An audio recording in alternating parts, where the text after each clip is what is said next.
नमस्कार, मैं हूं एजाज खान। तो माह रमज़ान न सिर्फ रहमतों और बरकतों का महीना है बल्कि समूची मानव जाति के लिए प्रेम, भाईचारे और इंसानियत का संदेश भी देता है। मगर इस बार लॉकडाउन लगे होने के चलते माह रमज़ान की रौनक फीकी दिखलाई दे रही है।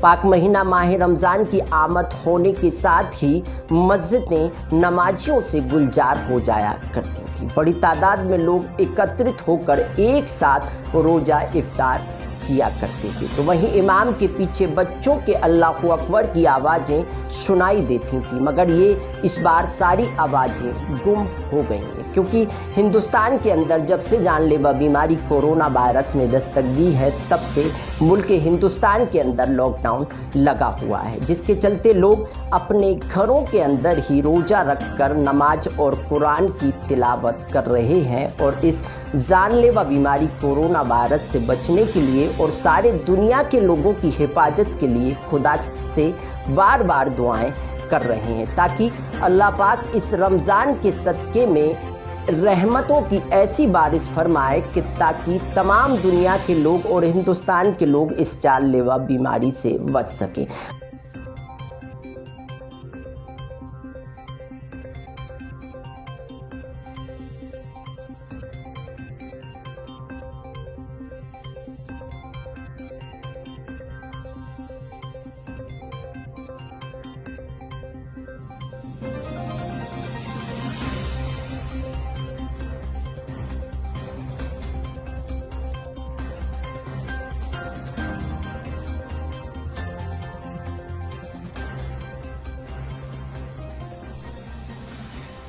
लॉकडाउन लगे होने के चलते मस्जिदों की रौनक भले ही फीकी पड़ गई हो, मगर घरों में रहकर छोटे छोटे रोजेदार बच्चे न सिर्फ रमज़ान मुबारक के रोजे रख रहे हैं बल्कि पूरी शिद्दत के साथ खुदा की सच्चे दिल से इबादत करते हुए भी नजर आ रहे हैं। लॉकडाउन के चलते रमज़ान की वो मस्जिदों में एक साथ इफ्तार करने की एक साथ इबादत करने की रौनक भले ही गायब हो गई हो, मगर रमज़ान की इबादत में कोई भी फर्क नहीं आया है। इबादत का सिलसिला उसी शिद्दत से घरों पर जारी है, बस जगह बदल गई है। मस्जिद के बजाय घर पर रमज़ान मुबारक की रौनक दिखलाई दे रही है और लोग रमज़ान मुबारक में मस्जिद की जगह घर को ही अपनी मस्जिद बनाकर इबादत और तिलावत करते हुए नजर आ रहे हैं।